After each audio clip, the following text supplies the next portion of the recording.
16th, 2025. This is Information Security Now. Information Security Now is a podcast live stream about information security, about hacking, about technology, about various aspects of modern life in regards to those items. We usually begin with current day events in the space, and one of the reasons that I enjoy doing this is because I started listening to cybersecurity podcasts, and they're very informative, understanding the history of technology, understanding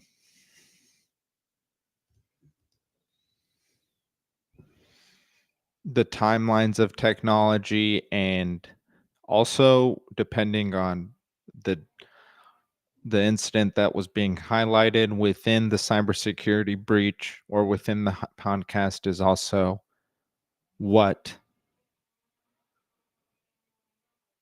vulnerabilities are out there. It becomes more apparent when you're aware and when you keep up with them because they're ever changing, unfortunately. And yesterday, there was a huge hack. And so we'll go through that. Security Week, F5 hack, attack link to China, big IP flaws patched, governments issue alerts. F5 blamed the attack on unspecified nation state threat actor immediately after the news broke. Attack profile points to China as the potential threat actor. Target big IP appliances.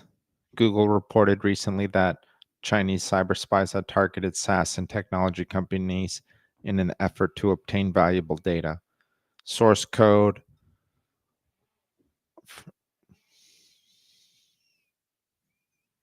Attack involved a piece of malware named Brick Storm. Not publicly said so. F5 believes China is behind the attack. Publication also reported that F5 has been providing customers a threat hunting guide focusing on Brickstorm malware. F5 customers have been told that hackers dwelled in the company's network for at least 12 months, which is in line with Google's recent Brickstorm report, which stated that cyber spies had lurked in victims' network on average for nearly 400 days. Google Threat Intelligence Group and Mandiant linked the Brickstorm attack to a threat actor tracked as UNC5221. Mandiant and CrowdStrike have been called in to assist F5 with investigating the incident and securing its system. The hackers whose presence was discovered on its systems on August 9th had accessed and exfiltrated some files, including source code of its big IP flagship platform and information on undisclosed vulnerabilities.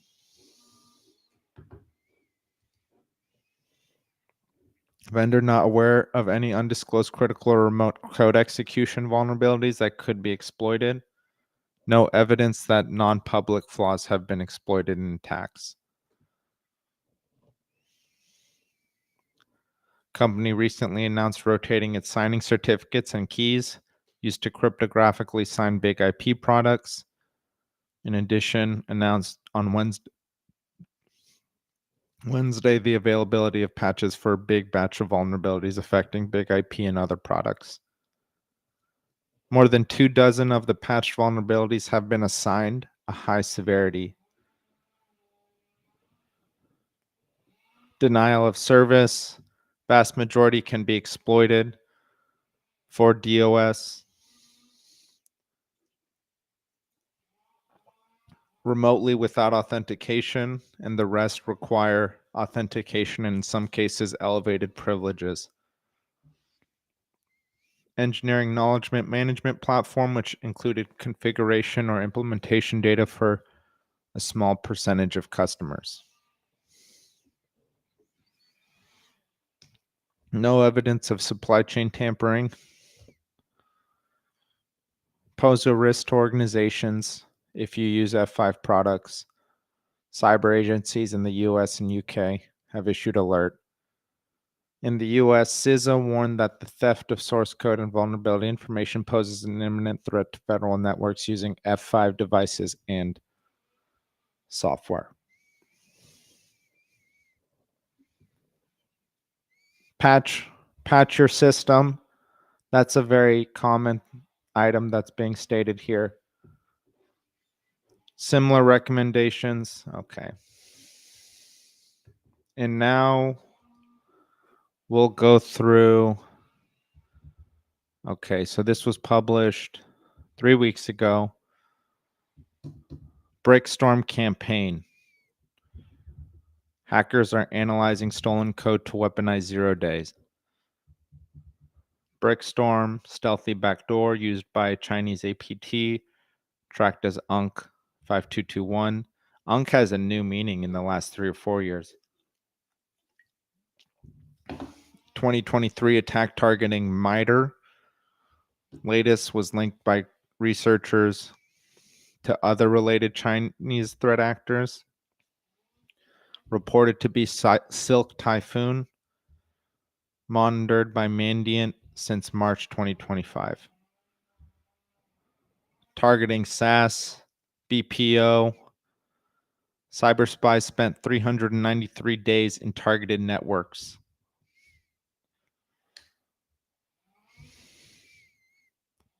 At least one case of a product 0-day vulnerability which was exploited.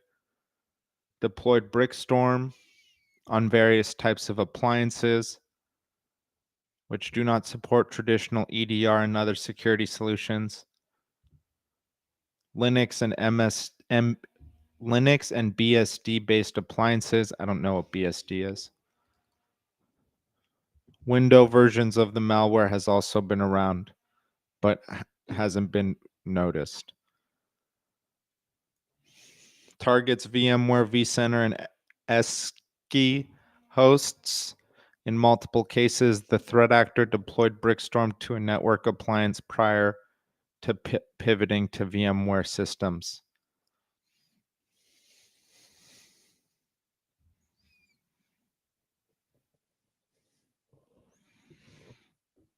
Aimed at high-value targets.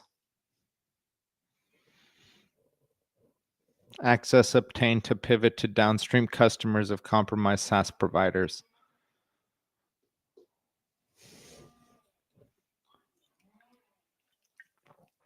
Stealing proprietary source code. Okay.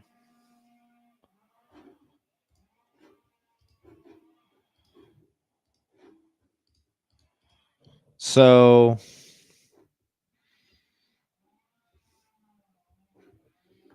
that's fairly serious.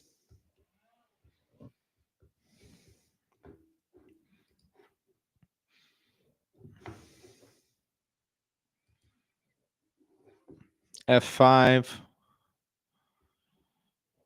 accompanying emergency directive by CISA, Cybersecurity and Infrastructure Security Agency. Extracted files, including a portion of its source code and information about vulnerabilities.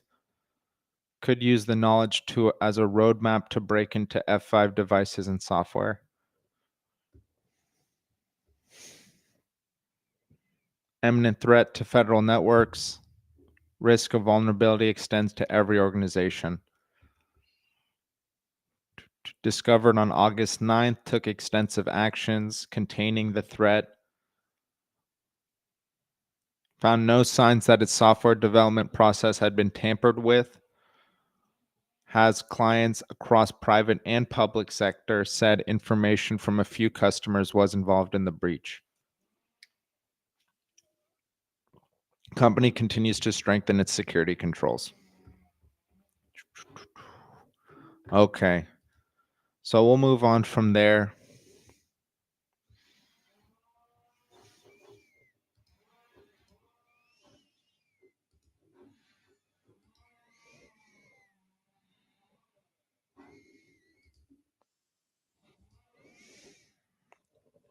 Okay. Screens and PA system at 2 BC airports hacked with pro-Hamas anti-Trump messages. Okanagan Airport. Public addresses and flight information displays were hacked by a third party Tuesday evening. Kelowna International and Victoria International Airport confirmed the incidents. Transport Canada said it was aware of those hacks. Another incident at Windsor International Airport. Transport Canada is working closely with federal security partners, including law enforcement. Investigating. Users said they saw and heard pro-Hamas and anti-Trump messages at the airport in BC's Okanagan. A third party gained access to flight information display at the airport and the PA system. PA system was fixed after around 20 seconds, while it took a few minutes for the images to be removed from the displays. That's fairly quick. That's not too long at all. Few flights delayed at the airport, but things returned to normal on Tuesday night. And I think the bigger thing is that the airport itself got hacked, not necessarily what was placed on it. I mean, that's political, highly political, but not that big of a deal. Whereas the fact that it was exploited is concerning, fairly concerning.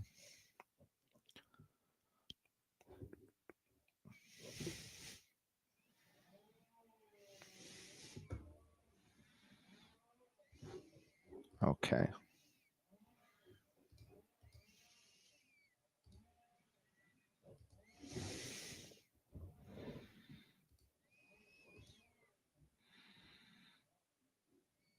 It looks like it wasn't just Canada, though. Actually, according to ABC Philadelphia, Harrisburg, praising Hamas and attacking Donald Trump and Israel's prime minister were broadcast through public address systems and terminals at 4 airports in North America on Tuesday, disrupting operations and sparking investigations into the apparent hacks.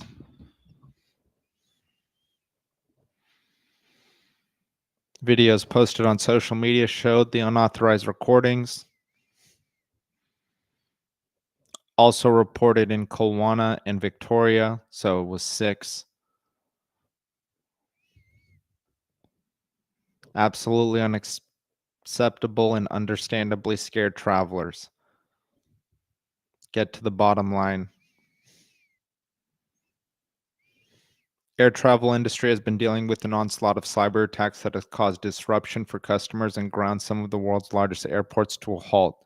In June, a notorious cyber criminal group breached the computer's network of multiple airlines.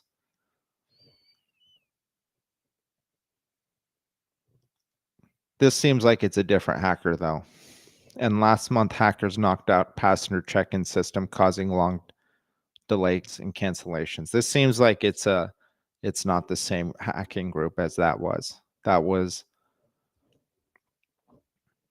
I believe, Scattered Spider, and this seems like it's not their MO.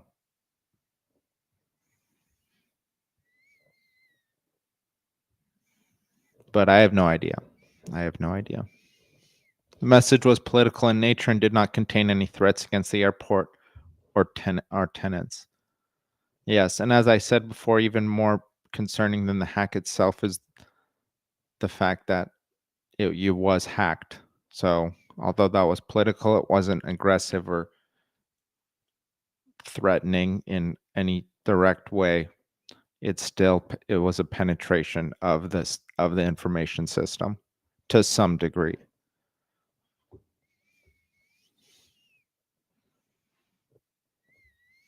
And this is kind of part of cybersecurity, is getting involved in these types of, I mean, I try to keep as far away from it as possible, especially in front of a live audience, but in the realm of cybersecurity, a lot goes on, and when you have people who are capable of things that most people are not,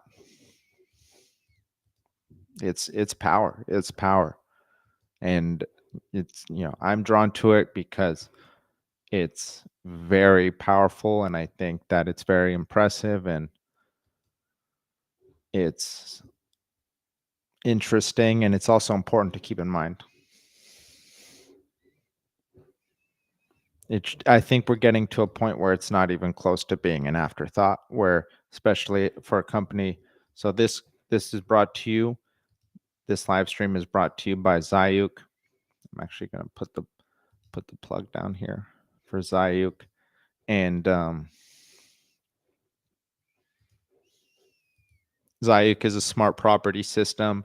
We provide real estate, utilities, and various other structural based systems, infrastructure, digital twin infrastructure to manage their physical assets and to give the information distribution across various stakeholders in ways that are modern and effective throughout multiple domains of information and technology.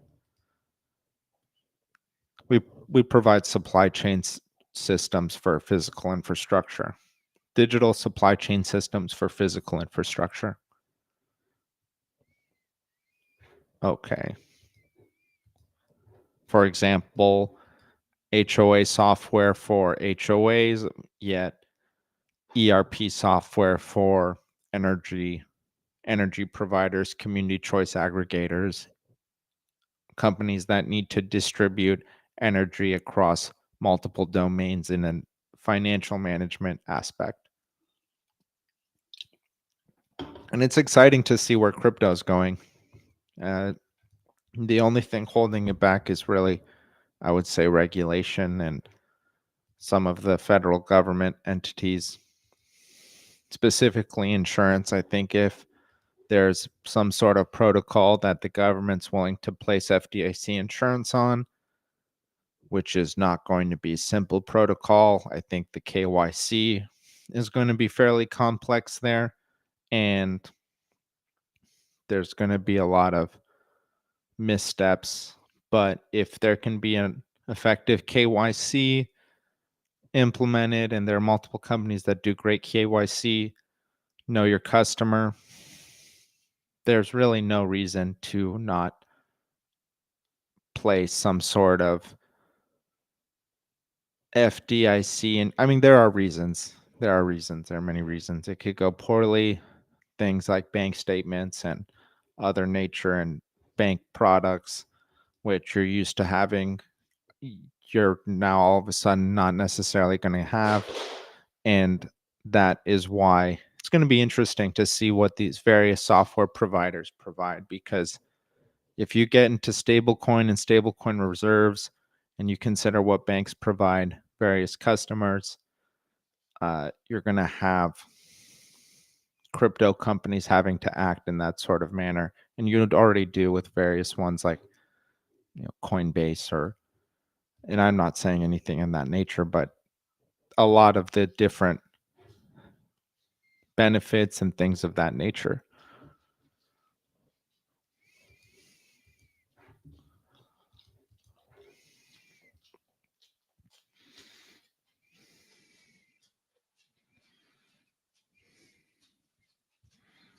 So hackers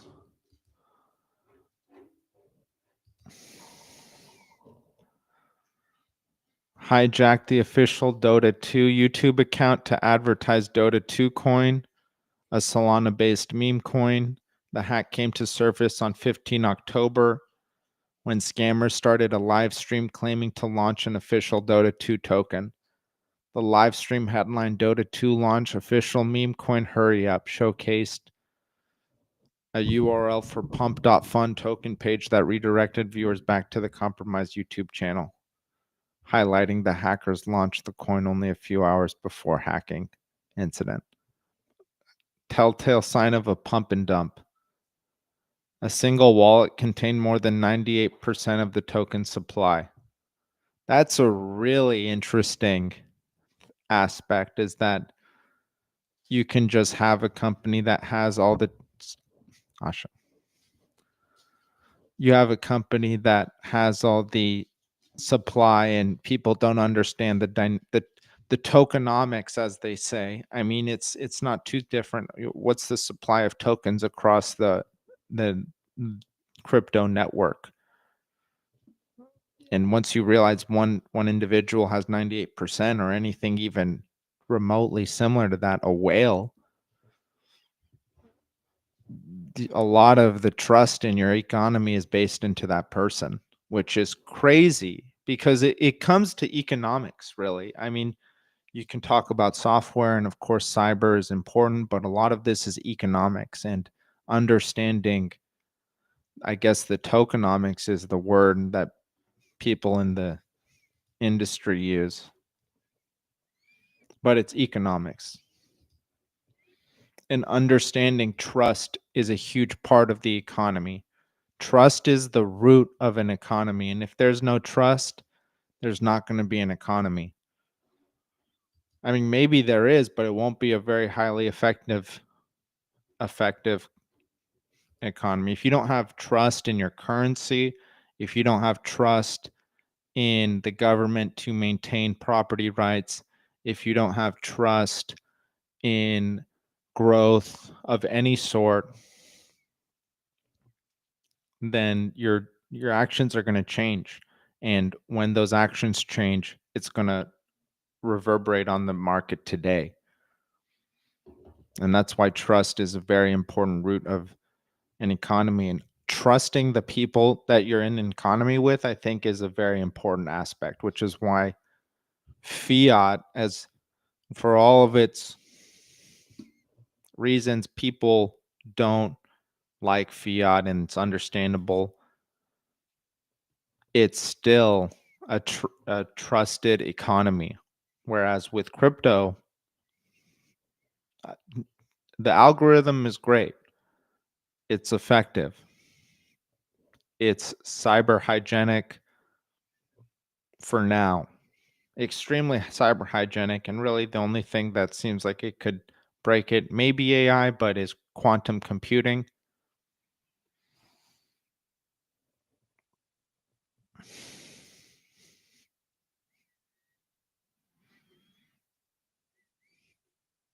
But that doesn't mean that the economics will work. That doesn't mean that a fully decentralized economy like that with a single point of value will work. And it's tough to say because I call it an economy. I do see it as an economy. I do see it as trading within one currency. Let me ask an AI.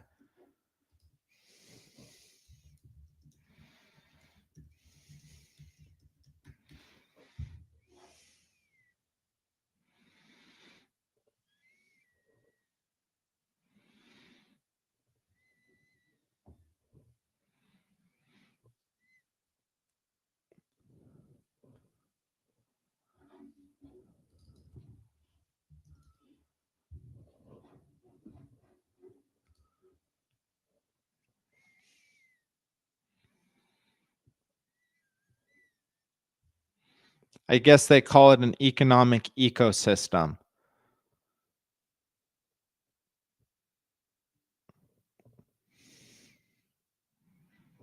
Okay.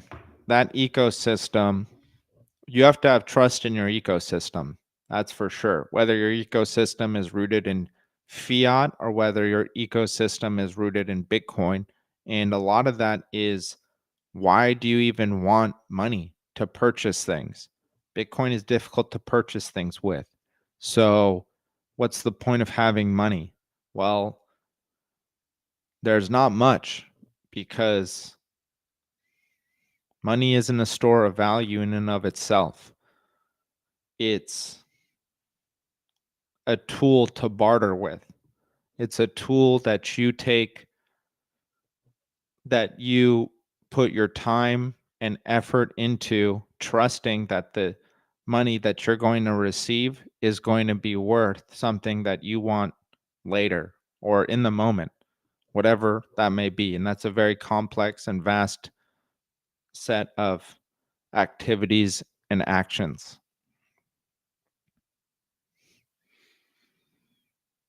But do you trust people? And what's the root of that trust? What's the basis of the trust in that? I mean, here, let's go back to this money.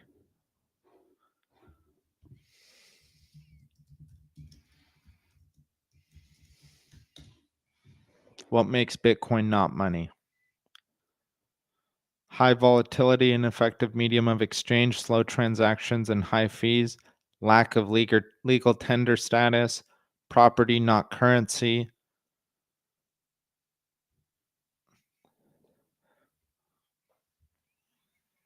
Yes, and I think that's why the IRS and SEC has classified Bitcoin as a property and not a currency, and that is not. I mean, it's got the word coin in it. How can it's it's the word Bitcoin, cryptocurrency. How can that's completely incorrect? It's literally in the name, cryptocurrency. This is a currency. I understand that.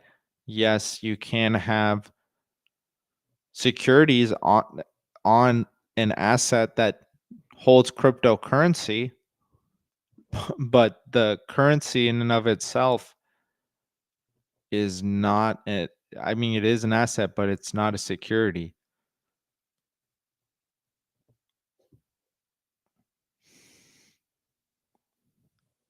And here, even Gemini is saying not tied to a structured system and real world collateral. When you invest in fiat, like the US dollar, you're investing in the US federal government. That's the system you're investing in when you work for US dollars or you trade in US dollars.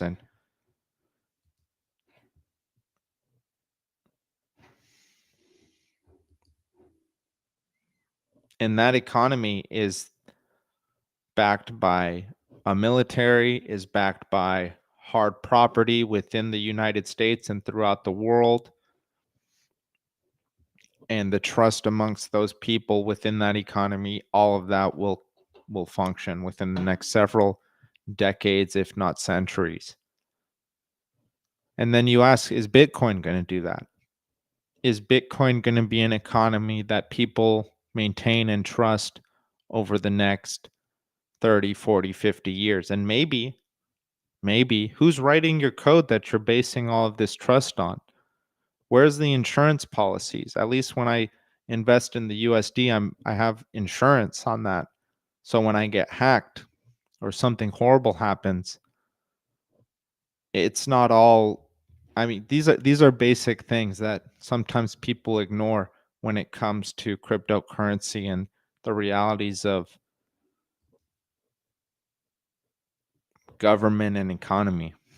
Okay, phishing campaign masquerades as LastPass hack alert to spread malware, targeting LastPass users by impersonating urgent security alerts, attempting to trick recipients into downloading malicious software. We have been hacked. Update your LastPass desktop app to maintain vault security. Confirms no breach has occurred and is socially engineered. Phishing campaign. LastPassDesktop.com, LastPassGazette.blog, both now flagged by Cloudflare as phishing sites. LastPassDesktop.app registered by threat actors, signaled possible future campaign variants. Host phishing pages under IP addresses 172.67.147.36, 172.67.2192, and a third. Link the sites to a bulletproof hosting provider, Ninekinic, known facilitator for cyber criminal infrastructure. So interesting. Such an interesting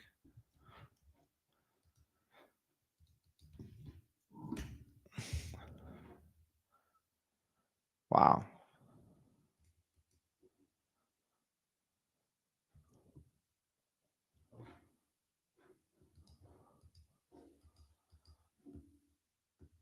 Okay.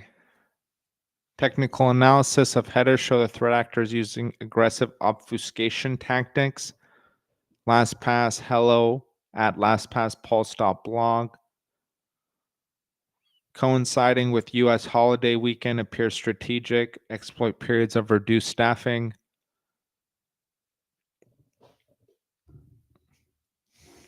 Wow, that's pretty interesting.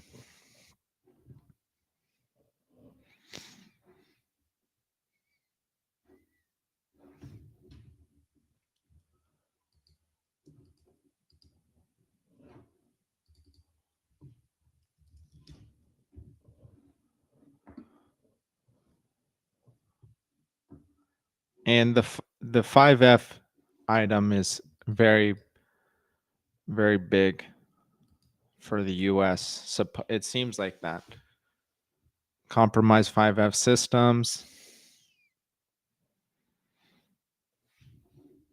Imminent risk. It seems like it's, I mean, the news is going off on it.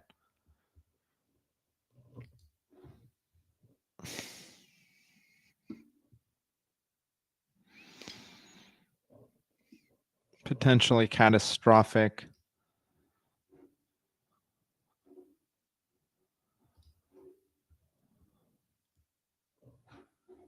Okay. Well, thank you everyone for joining, and hopefully you're all having a great day. Thursday. This is brought to you by Zayuk Smart Property System and Infrastructure System. If you're in utilities or energy or in any sort of budget managing system for property or large scale infrastructure or any infrastructure, please reach out to us. Thank you so much and have a great day.